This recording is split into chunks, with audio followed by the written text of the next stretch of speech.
Thank you. Thank you. We're going to get started with the award ceremony right now. The McGinnis Venture Competition is always a special event, but tonight it's much more special. We recently lost Jerry McGinnis, the patriarch of the McGinnis family, who we have standing up here. 25 years ago, Jerry and his family endowed a professorship at the then Don Jones Center for Entrepreneurship. Frank Demler, I don't know if Frank is here, but Frank actually was the first to hold that. The team at the Schwartz Center a few years later, 5 years later to be exact, came and asked the McGinnis family if they could redirect the endowment to run a McGinnis Venture Competition, which at the time was an international competition as a feeder system to what was the University of Texas Moot Corp competition, which was the granddaddy of all competitions at the time. The Rice Business Plan competition, for those of you that are aware, is now that granddaddy of them all. 11 years ago, we came back to the family and said, you know what? That competition was never won by a Carnegie Mellon company, and it was held over spring break when none of the students were here. And we look around the university and we see all these amazing people. And we said, why don't we have a venture competition for CMU students? And the family graciously said yes. So we've been doing that for 11 years now.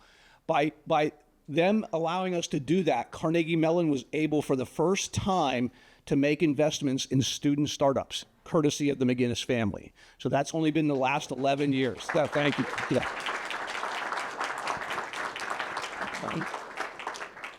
Jerry was a hero to my generation of founders. We were in the 70s and 80s when the metals industry went off the cliff, and many people left town. But the eds and meds, industries here brought it back. And when I say meds, I mean Respironics. Yeah, and Jerry just was an inspiration to guys like Will, myself, Johnny Starr I saw here, Craig Markovitz, Ed Engler, a whole host of people. I'm not getting everybody. I feel blessed that I knew him for 30 years, but really knew him well for the last 10 to 12 years. And it was just amazing to get to know him. But somebody that knew him truly well for almost 30 years is Will Kegler.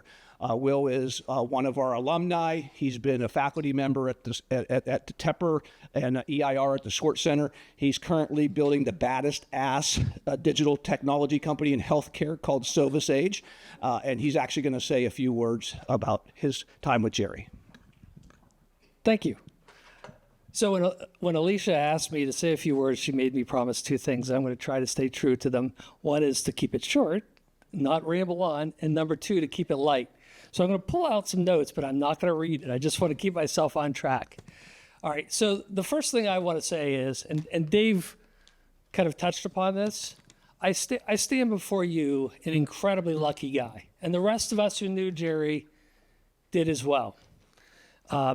It's a really fortunate thing to have a mentor for 35 years, your entire career, that has inspired you, that's inspired people around you, that's taught you who you should be as a professional, as an entrepreneur, and this is an important part, as a person.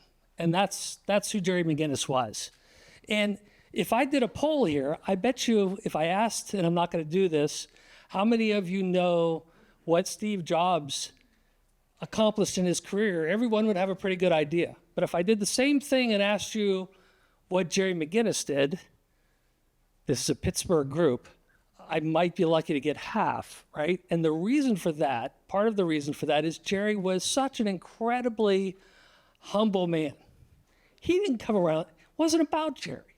It was about how he could help other people.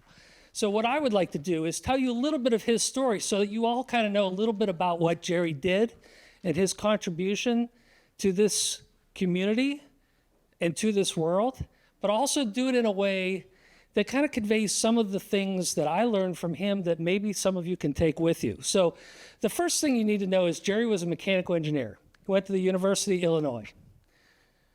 Probably the best engineer, sorry, John, you're the second best, the best mechanical engineer I ever worked with, right? When I went to him with an engineering problem, I better have my act together and know what I'm talking about because he was really, really good as an engineer. He came to Pittsburgh, he and his wife, Audrey, to join Westinghouse. Now, I know a lot of the students in this room think Google and Facebook are the end-all, be-all. Well, back then, that was Westinghouse. You were the shit if you got a job at Westinghouse, especially as an engineer. And he came to Westinghouse and very quickly became the manager for the biomedical engineering group at Westinghouse. He also, and this is one of the anecdotes that he told me in personal conversations, is he was so impressed by that organization that he very quickly realized that he needed to get better at his skills, his expertise as an engineer. So he went back to school and got a master's at Pitt in mechanical engineering so that he was excellent at engineering, right? And it really showed, right? And so that's lesson number one for you aspiring entrepreneurs who did these great presentations, from Jerry McGinnis through me. And by the way, the reason I'm doing it this way, I didn't mention this, is when, Alicia, when you asked me to say a few words, I also thought, well, what would Jerry want me to talk about? And I think this is what Jerry would want, would be to convey some of his lessons, right? So lesson number one, be really, really good at something. You pick what it is, but have a core expertise and be the best at it. And that was mechanical engineering for Jerry. So he worked at Westinghouse, great job. A lot of people would have spent their entire career there. But Jerry felt like he wasn't getting enough opportunity to be hands-on helping patients. So he did something that most people would never do. He left and went to Allegheny General over in the north side because he wanted to be hands-on working with patients. And he started working literally hands-on with patients and looking for a problem that, number one, was important enough, big enough, and had an acute enough problem, but also something he could solve, right? So lesson number two is pick a problem that you can solve and that makes a big impact. I don't know how many times he told me that. Sometimes when I was off target on the things I was working on, he would remind me of that, right? Be very, very close to your customer. And I don't mean like market research. There was many times he told me I'm not a big believer in market research. I'm a big believer in working directly with my customers, being my customers, right?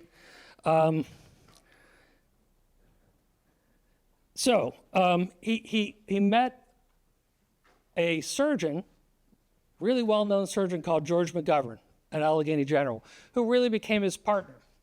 Now, George has since passed away, was a great cardiac surgeon. In order to do cardiac surgery, you have to support the body while you're operating, right? So that you had to intubate the patient, you had to put them on a ventilator.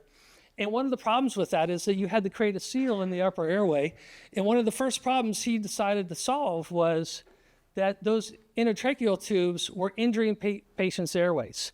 And he came up with this crazy design that only sealed when the ventilator was pushing air into the lungs and then would relax when they were exhaling, when you didn't need a seal, and gave the tissue time to breathe and have that blood circulation. He called it Pressure Easy. It was one of his first products that he introduced. And he used that product and his partnership with George McGovern to found his first company called Lands Medical. Now, we've talked about Respironics, but you may not have heard the word Lands Medical. Lands Medical was his first company, and I once asked him, where did the name come from? You know where the name came from. So his answer to me was, I named it Lands Medical because that was my wife Audrey's maiden name. And he wanted her to know when he was working all those hours that he was thinking of her, right? I mean, it's funny, but it's important, right? Because the next lesson is, know what your why is. Why are you doing this? Because number one, doing a startup is a lot of work. I mean, a lot of work, right? So if you're gonna work that hard on something, you better love it. And you better know why you're doing it, because if you're just doing it for money, you're probably not doing it for the right reasons. You can make a lot of money working for a big company out there and probably having less stress. My hair probably would still be a different color if I had done that, but his why, in part, was to support and create well for his family. He did it for Audrey. He did it for you guys. His why was important. And think about that as you're starting your entrepreneurial career. A few years after he started Lance Medical, it burned to the ground. I mean, to the ground, ashes. So the next lesson, and Jerry talked about this a lot, is you never quit. Never quit.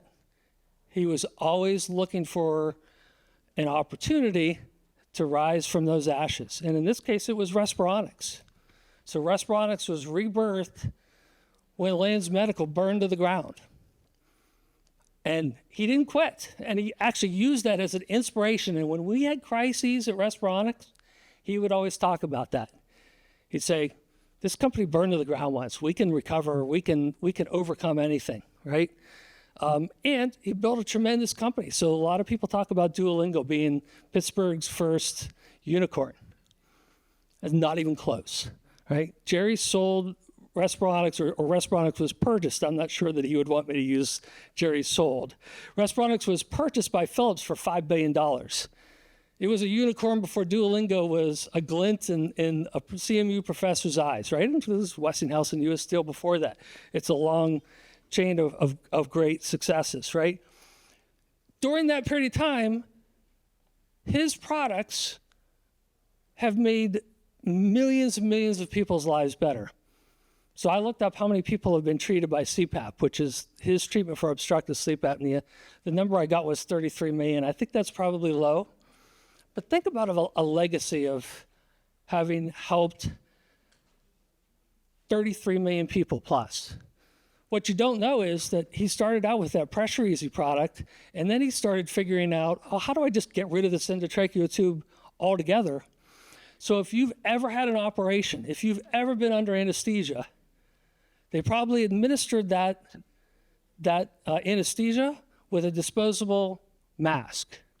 You know who invented that mask? And every anesthesia mask in every operating room all over the world? This guy, right?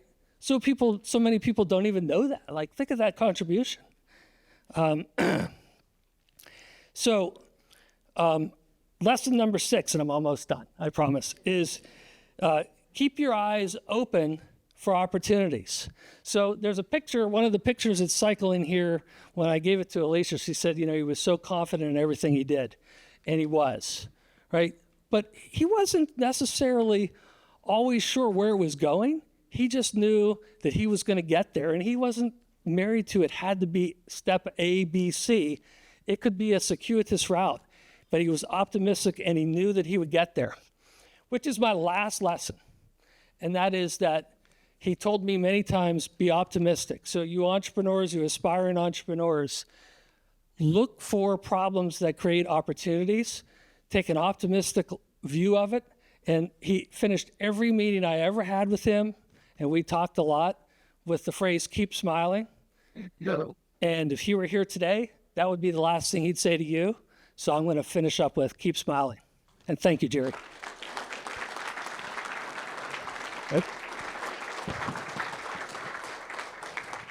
I'm going to have to remind you what short means for our next board meeting. I did as fast as I could. So Sunday, the family held a memorial service for Jerry. Sunday was a special day. It was St. Patty's Day. It was also Jerry's 90th birthday. So first off, I would like everybody just to take a moment of silence to remember Jerry.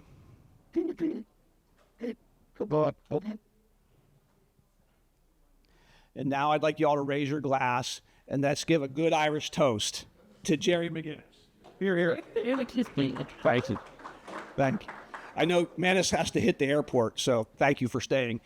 Today, Lachlan and Manus McGinnis took the mantle of their grandfather, who had been a judge at the McGinnis Venture Competition since its inception.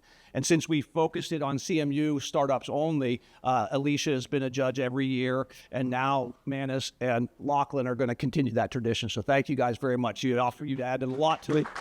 Thank you today. Thank you. Okay. So anybody that works for the Sports Center or for Project Olympus or for the Center for Enterprise Technology and CTech, Tech Transfer, can you step forward, please? Good. These guys are amazing. We run 24 programs out of the Swartz Center and Project Olympus. It's really phenomenal what everybody does because every journey of every entrepreneur is their own journey, right? It's not a one size fits all. And so I would like you all to give a great big hand to this group. They just have done an amazing job. Thank you. We have some entrepreneurs in residence here. Meredith and Leah, please come on. Good. Oh, they're going to hide, right? And we also have our fearless leader, Teresa Meyer. If you could come up, just say hi, everybody. So Teresa's been here just a year now as our vice president of research for the university. And the leadership that this group provides and sort of helping our entrepreneurs have the best set of resources that are out there. I truly believe that we provide more resources for startups at Carnegie Mellon than any other university does. So, I'm happy to argue with you about that if you want to, because it's an argument I think I can win. But it's just amazing what we've been able to accomplish together. I want to really single out this person right here, Allison Heights. What many of you probably don't know is that we have this event, and it's a big event, and I'm really super happy that you're all here, and it's happening today. But the McGinnis Venture Competition is not just today. The McGinnis Venture Competition starts when the fall semester starts, and we have Entrepreneurship Boot Camp right here in this same room. We had 800 people sign up for it last year, and there was 500 people in the room at any given time, right? Allison runs boot camp and gets that organized. We have a workshop series called the Connects Workshop Series that runs throughout the fall that helps prepare our student startups to be ready to participate in the McGinnis Venture Competition. If they sign up by December 1st, early sign up, then we assign a coach. Many of you are coaches and judges that are here today, right? And those coaches work with them through 3 rounds of the McGinnis Venture Competition, 2 virtual and then today's final. So it is a big, huge undertaking, and Allison makes the trains run on time. Yes, so thank you very, very much. Allison, if you can.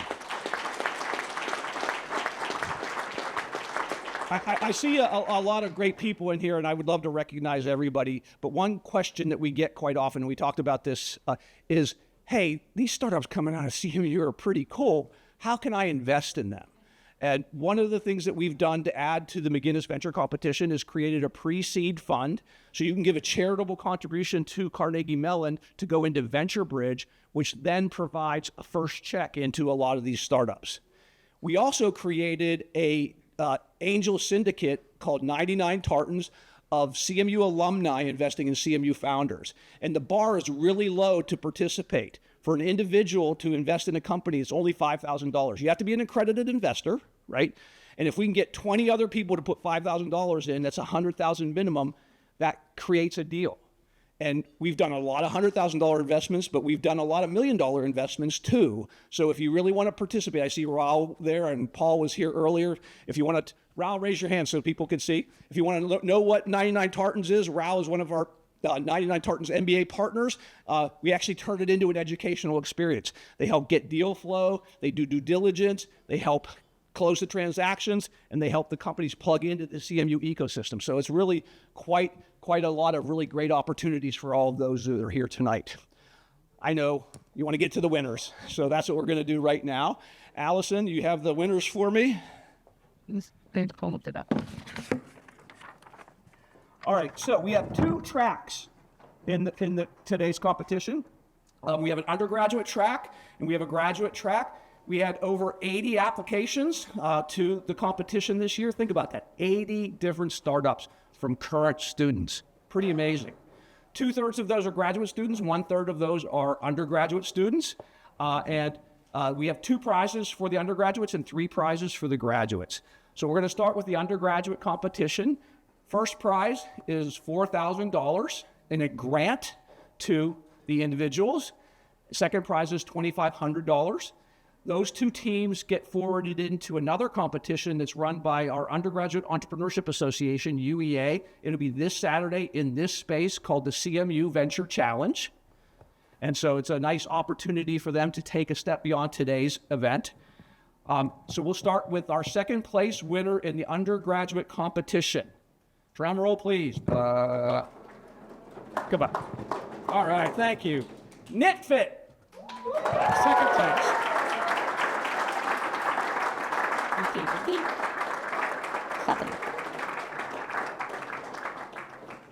And then the frame was something more to the graduate audience had audience for the third night. Goodness gracious. This couldn't move. It's for so. Great. So come up and give a 30-second elevator pitch of what you're doing. Come on. So always be prepared. Still 7 years. Thanks for this opportunity.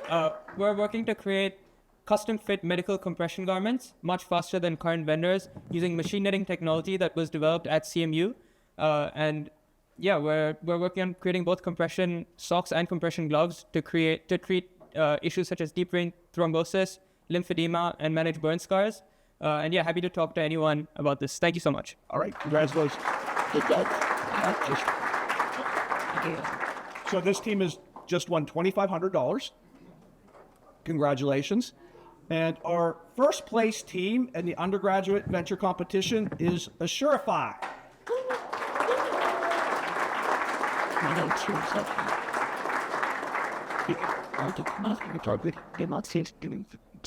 Yeah, congratulations that. Oh, yeah. They get in 5%. That's from a government. I said to me, we got in this one. Just, yeah. I was thinking that to that critical means of mine. It is the level of doing this. Well, cut off something. Like, all right, two venture came up. And now they're not getting it. Yeah, so within lower middle market mortgage firms, there's a huge redundancy with the amount of manual repetitive labor that they do. And there's a gap in the market in the solutions that these lower middle market firms are able to use and understand. So we create an AI solution that helps make this easy and simple and helps save them a lot of money. So, awesome. Congratulations. Right. So again, this team won $4,000 in a grant to the team, and they will be forwarded into this weekend's competition at the CMU Venture Challenge. Congratulations.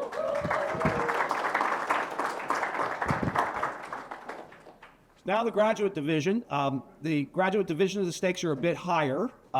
Our graduates are usually coming back to school after having some work experience. They're coming back to add to their skill sets. They're coming back to transform their careers, to become entrepreneurs. So we're very excited about that. We have a long history of great entrepreneurs that have come through Carnegie Mellon, but specifically in just the last 11 years of having McGinnis focused on CMU students, the teams that have won this competition have gone on to raise hundreds of millions of dollars and had exit values north of $200 billion, and some of them are still alive. So it's really, these are the next generation companies and teams that are going to be successful. So we're really excited about that. First place is a $25,000 SAFE investment. A SAFE is a simple agreement for future equity. The standard for that is the Y Combinator SAFE. They sort of created this world about 10, 15 years ago. Second place is a $15,000 SAFE investment in the company. And third place is a $10,000 SAFE investment in the company. Our goal over this next year is to dramatically increase those prize sizes to make us more competitive with the Y Combinators, Techstars of the world. So if anybody of you want to talk to us how to do that, we'll be glad to talk to you. But without further ado, let's get to the winners. Third place in the graduate 2024 McGinnis competition is an undergraduate team that played up SiteWiz.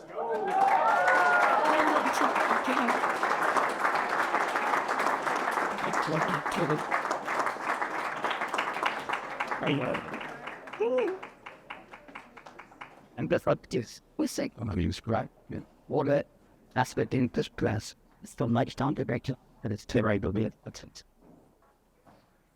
Good.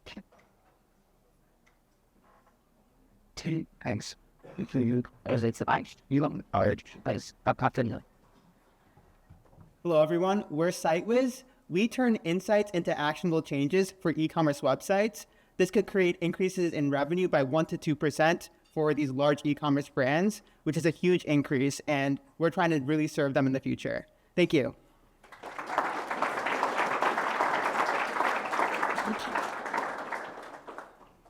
Fantastic. Congratulations, guys. They'll get a $10,000 investment in their company to help get them kicked off. Second place gets $15,000 invested in their company. And this is another unique company. How often would you get a medical doctor come back to get a degree in AI? Galen Health.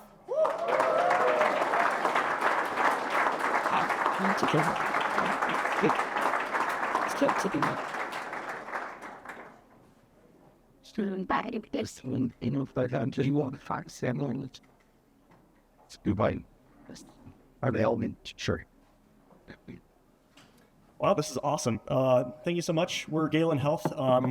We're tackling the problem of pancreatic cancer, AI for early detection of pancreatic cancer. But our vision is much bigger than that. We want to basically tackle cancer altogether. And it's people like you that enable us to do this sort of thing. So thanks for believing in us. And thank you for everything that you put on today.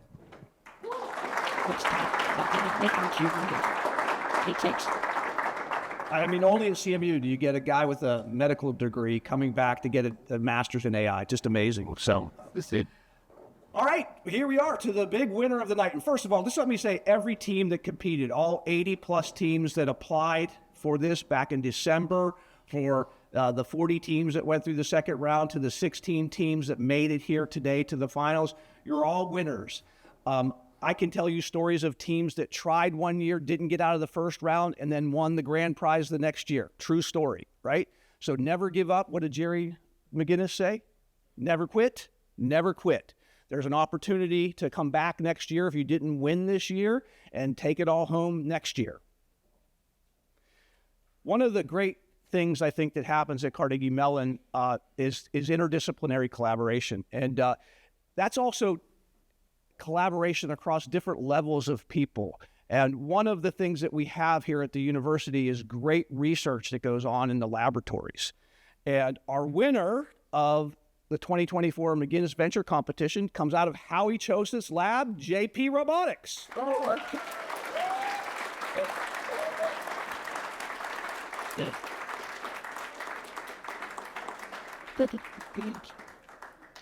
I like it. The dump where you products, right? So at JP Robotics, we map and detect problems in hard-to-reach pipelines, and we are saving our critical infrastructure before it's too late. Thank you.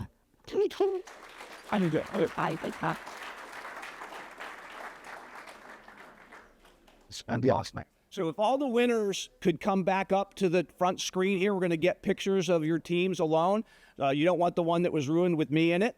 So if all the winners can come back up front. Thank you all for coming. We have another half hour or so to have a great time and interact with the community. I see Kevin Dowling from the Robotics Factory over at Innovation Works is here. I see all kinds of great people from the community. I hope you get a chance to interact. Thank you very much for coming. Have a great day.